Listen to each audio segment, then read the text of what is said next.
Assalamualaikum warahmatullahi wabarakatuh.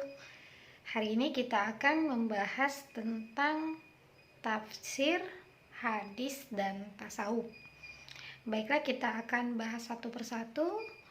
Dimulai dari tafsir adalah penjelasan, yaitu penjelasan yang bertujuan untuk membuat kita mampu memahami Al-Quran, membuka rahasia Al-Quran, serta membuat pemahaman kita tentang Al-Quran jadi semakin kokoh. Untuk itu, kita pun harus mengetahui ada dua tafsir, yaitu tafsir mahmudah atau tafsir yang terpuji, dan tafsir mazmumah atau tafsir yang tercela. Tafsir yang terpuji ini adalah tafsir yang dilakukan melalui jalan riwayat, yaitu menafsirkan Al-Quran dengan Al-Quran, menafsirkan Al-Quran dengan hadis, menafsirkan Al-Quran dengan perkataan sahabat, sehingga ini pun dapat disebut sebagai tafsir bil ma'sur. Sedangkan tafsir yang tidak baik adalah tafsir yang tercela tadi ya, yang dilakukan melalui penafsiran secara logika namun tidak mempertimbangkan nas Al-Quran, sehingga dia melakukan penafsiran berdasarkan logika saja. Misalnya seperti orang yang buta di dunia, maka di akhirat dia akan lebih buta lagi. Jadi makna tafsirnya itu adalah sebenarnya buta mata hatinya, buta keimanannya, sehingga di akhirat dia akan lebih buta lagi, bukan buta fisiknya. Jadi orang-orang yang salah tafsir ini berbahaya ya. Jadi tafsir yang dilakukan melalui jalan ijtihad itu juga disebut nama lainnya sebagai tafsir bil ra'yi. Tetapi tafsir bil ra'yi itu tidak semuanya tercela, karena ketika dia mampu menafsirkan sesuai dengan nas Al-Quran, maka dia pun disebut sebagai tafsir yang baik. Selanjutnya kita masuk pada bagian hadis ya. Jadi hadis ini adalah segala perkataan, perbuatan Nabi Muhammad, dan kita juga harus mengetahui bahwa kualitasnya ada beberapa bagian. Yang pertama itu ada hadis yang sahih, itu sanadnya bersambung, matannya baik, dan orang yang meriwayatkannya itu juga benar-benar dia dobit ya, hafalannya terjaga, sifatnya baik dan sebagainya, sehingga dia pun benar-benar dapat mengetahui bahwa hadis tersebut berasal dari Rasul. Nah, selanjutnya ada tingkatan hadis yang berikutnya, yaitu di bawah hadis sahih adalah hadis hasan. Itu kurang salah satu kualitasnya, apakah dari sisi hafalannya, dari sisi matannya dan sebagainya, sanadnya juga ya kurang dipercaya. Ini kalau kita mengkaji dari sisi hadis hasan.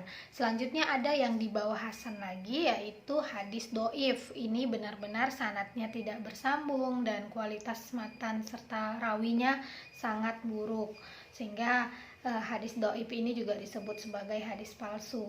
Untuk itu, maka di dalam mata kuliah metodologi studi Islam ini, untuk kita yang baru mulai mengenal agama atau baru belajar tentang keislaman, sebaiknya kita gunakanlah hadis-hadis sahih yang benar-benar memang sudah dapat kita ketahui kebenarannya. Kalaupun kita mau menggunakan hadis yang hasan boleh, tetapi kita juga harus dapat mengetahui bahwa ada tingkatan hadis yang di atas hasan lagi, yaitu hadis sahih.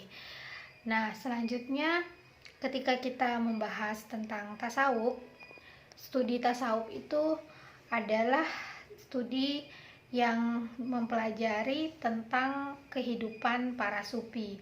Sufi itu adalah orang-orang yang benar-benar mendekatkan diri pada akhirat sehingga tidak terlalu mengutamakan dunia.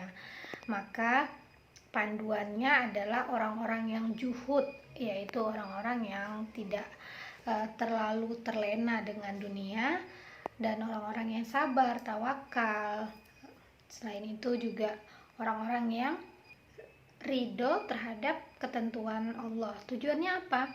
Untuk cerdas emosional ya, karena ketika kita sudah dapat mendekatkan diri pada Allah, selanjutnya kita pun akan cerdas emosional. Kita merasa lebih tenang, tidak dibudak oleh akal kita, karena kita kalau sudah tahu ya bahwa kita ini adalah orang yang tidak ada apa-apanya, makanya kita harus selalu berdoa di setiap sholat itu ihdinas siratal mustaqim, karena kita itu memang tidak bergantung pada Allah, sehingga ketika kita sudah mampu untuk mendekatkan diri pada Allah lewat jalan tasawuf, kita pun akan cerdas emosionalnya.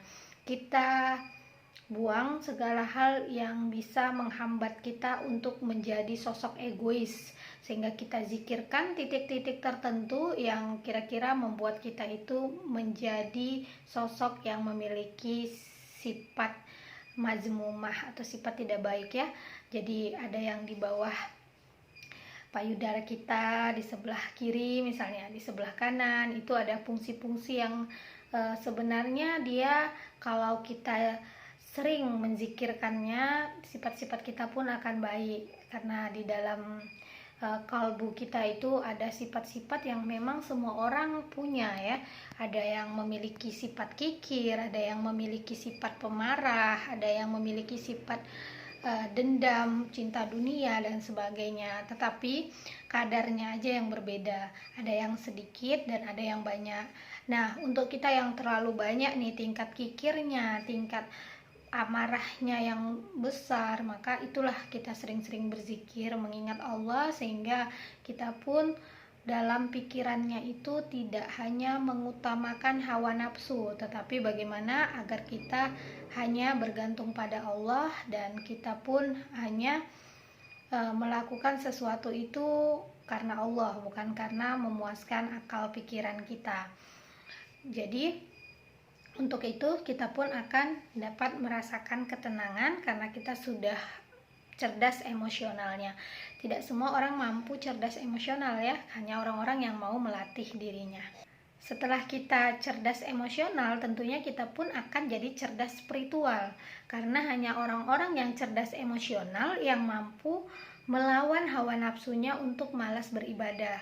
Jadi orang-orang yang sudah cerdas emosional ini biasanya dia pun akan rajin sholat, akan rajin baca Quran, akan rajin zikir, karena dia menganggap bahwa untuk bisa meningkatkan kecerdasan emosionalnya dia harus meningkatkan spiritualnya.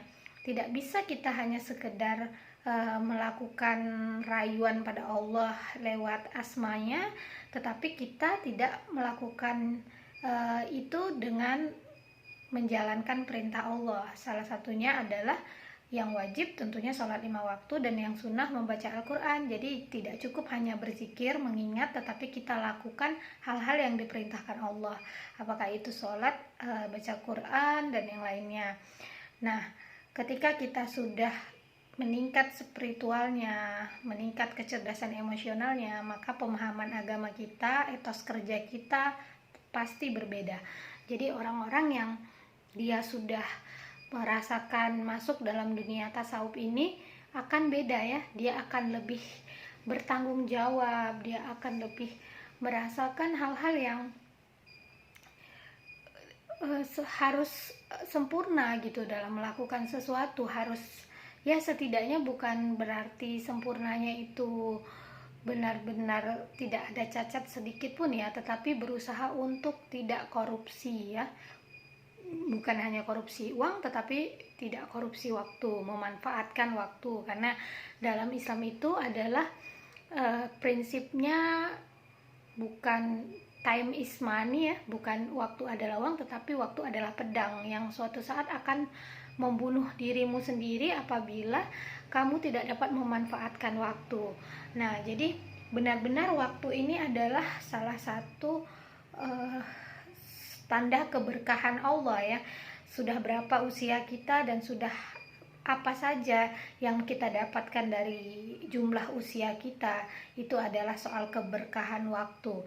Jadi alhamdulillah di usia 30 saya misalnya sudah bisa S3, saya sudah bisa menjadi dosen ya, walaupun mungkin bagi orang itu adalah hal yang biasa saja, karena untuk apa gitu ya kalau hanya sekedar punya pendidikan tinggi, tapi mungkin saya kalau dari sisi yang lainnya belum bisa punya mobil mewah gitu ya. Tetapi ya itulah keberkahan waktu yang saya terima dari Allah, adalah dari sisi mampu memanajemen pendidikan sehingga saya pun bisa sampai lulus S3 beasiswa ya. Dan orang mungkin keberkahan waktunya dari sisi yang berbeda lagi, walaupun pendidikannya rendah tetapi dia bisa bersedekah puluhan juta dan sebagainya. Jadi kita kejarlah keberkahan dari Allah melalui jalan yang kita tempuh itu benar-benar yang sesuai dengan perintah Allah. Jadi kalau kita balik lagi tadi ya ke tafsir, itu adalah bagaimana kita menafsirkan itu dengan riwayat Al-Quran dengan Al-Quran, Al-Quran dengan hadis, atau Al-Quran dengan perkataan dari para sahabat. Itulah yang dibahas dalam tafsir Ibnu Katsir yang 4 jilid itu ya. Nah, kalaupun kita misalnya mau menerapkan tafsir lebih ra'yi, kita pilihlah orang-orang yang benar-benar melakukan ijtihad dari mazhab yang benar-benar bersumber dari Nabi Muhammad. Jadi kita tidak salah dalam memilih orang-orang yang kita anggap mampu menerapkan isi dari tafsir bil ra'yi tadi, sehingga kita pun menerapkan tafsir yang terpuji. Nah, ketika kita mau menerapkan atau menambah amal kita dengan amal hadis, tentunya kita tadi benar-benar menerapkan hadis-hadis sahih. Kalaupun kita mau menambah amalan yang memang harus kita ikuti panduan hadis hasan, boleh gitu ya, asalkan kita tidak mengikuti hadis-hadis palsu, karena ada banyak hadis-hadis palsu atau hadis-hadis doib yang tidak pantas untuk kita ikuti. Dan selanjutnya ketika kita masuk ke dalam studi tasawuf, tentunya kita pun akan dapat merasakan peningkatan ilmu, bukan hanya dari sisi tafsir hadis, tetapi ilmu ketenangan batin, ilmu yang kita peroleh dari tasawuf itu adalah benar-benar kita menjadi orang yang selalu tenang, karena kita tahu bahwa Allah selalu bersama kita. Caranya bagaimana sih? Nah, caranya itu adalah selain kita mendekat kepada Allah, kita juga harus berusaha untuk mendekat pada teman-teman yang soleh soleha. Kenapa? Karena ketika kita futur, dan setiap orang pasti pernah merasakan futur, sehebat apapun ya, walaupun kita ketahui ya bahwa Abu Bakar Siddiq itu adalah orang-orang yang benar-benar siddiq, orang-orang yang gak pernah komen, kritik, nanya tentang hal-hal yang diragukan oleh orang-orang kafir pada saat itu, yang ketika pada saat itu disampaikan ke dia, hai sahabat kamu itu seperti apa sih, masa dia bilang dia Isra dan Mi'raj. Lalu Abu Bakar mengatakan, siapa yang mengatakan itu? Dia pun berkata, Nabi Muhammad.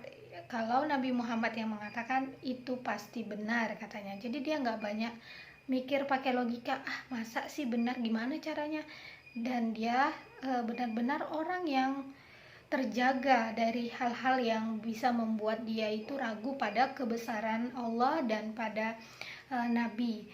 Jadi pada saat dia sedang melakukan dakwah ya, dan pada saat itu dikejar-kejar oleh orang kafir Quraisy masuk ke dalam gua, tetapi ternyata dia bisa juga khawatir, bisa juga dia merasakan tidak tenang. Tetapi dia tidak tenangnya itu bukan untuk diri dia sendiri, tetapi untuk Rasul. Dia sangat takut ketahuan sehingga Rasul pun akan celaka. Sehingga pada saat itu dia pun berkata kepada Rasul, "Ya Rasul, bagaimana ini? Kita nanti akan terlihat oleh musuh." Dan pada saat itu Rasul pun berkata, "Ya Abu Bakar, innallaha ma'ana," ya, jangan bersedih, la tahzan, innallaha ma'ana, jangan bersedih, sesungguhnya Allah bersama kita. Nah, jadi sekelas Abu Bakar aja nih bisa merasakan ragu pada saat imannya lagi lemah. Nah, Abu Bakar itu khalifah ya, khalifah saja pun dia butuh teman yang bisa membuat dan menguatkan dia untuk menjadi sosok yang baik. Apalagi kita sekelas Nabi misalnya, pada saat Nabi Musa meminta pada Allah, "Ya Allah, berikan aku teman yang dapat mendampingiku dakwah." Akhirnya Allah berikan Harun, yang pada saat itu Harun itu adalah sosok yang sering mengingatkan Musa ketika Musa misalnya dalam keadaan tidak bisa menjadi sosok yang lebih tenang ya, maka Harun mengatakan sabar gitu ya. Jadi kita pilihlah teman yang benar-benar bisa mengingatkan kita pada hal yang menguatkan keimanan kita ya. Itulah sebabnya kita harus memilih pasangan yang soleh, soleha, itu tadi untuk mengingatkan kita ya, bukan berarti untuk mengajari kita. Kalau kita sudah pintar terus kita nggak perlu diajari, tetapi teman tersebut adalah untuk mengingatkan kita di saat-saat kita futur. Karena kalau misalnya kita itu punya teman yang mengingatkan kita, maka yakinlah kita pun akan terus berada di jalan yang baik. Karena kalau kita belum punya pasangan ya berarti teman ya. Jadi akan terasa banget tuh. Jadi saya juga bukan istiqomah banget ya. Ada kalanya juga saya bisa berkata seperti ini karena saya ngalamin ketika saya benar-benar tidak dapat motivasi dari orang-orang terdekat saya yang mungkin pada saat itu sibuk dan saya butuh perhatian gitu ya. Tetapi ada sahabat saya, guru saya yang pada saat itu mengingatkan, maka dia pun mengatakan, serahkan saja sama Allah gitu ya. Sesungguhnya Allah akan bersama kamu kalau kamu mau mendekatkan diri. Lakukan aja sholat taubat, lakukan saja sholat hajat. Nah, sebenarnya hal-hal itu adalah sesuatu yang memang sangat penting gitu untuk kita dengarkan. Jadi kita lebih banyak mendengar hal-hal yang positif daripada hal-hal negatif. Misalnya kalau teman yang kita pilih itu teman yang tidak baik, maka dia tidak akan memberikan saran akhirat ya, dia akan memberikan saran duniawi. Misalnya dia mengatakan bahwa kamu daripada stres yuk kita karaokean gitu, ayo kita senang-senang minum minuman keras, narkoba, atau ayo kita mendingan jalan-jalan aja gitu, meskipun dia bukan teman yang muhrim ya, sehingga akhirnya itulah terjadi hal-hal yang sebenarnya makin menjauhkan diri kita pada Allah. Jadi usahakanlah kita dapat menerapkan ilmu-ilmu yang ada pada tafsir, hadis, dan tasawuf. Semoga Allah selalu melindungi kita. Demikianlah materi pada hari ini, semoga bermanfaat. Assalamualaikum warahmatullahi wabarakatuh.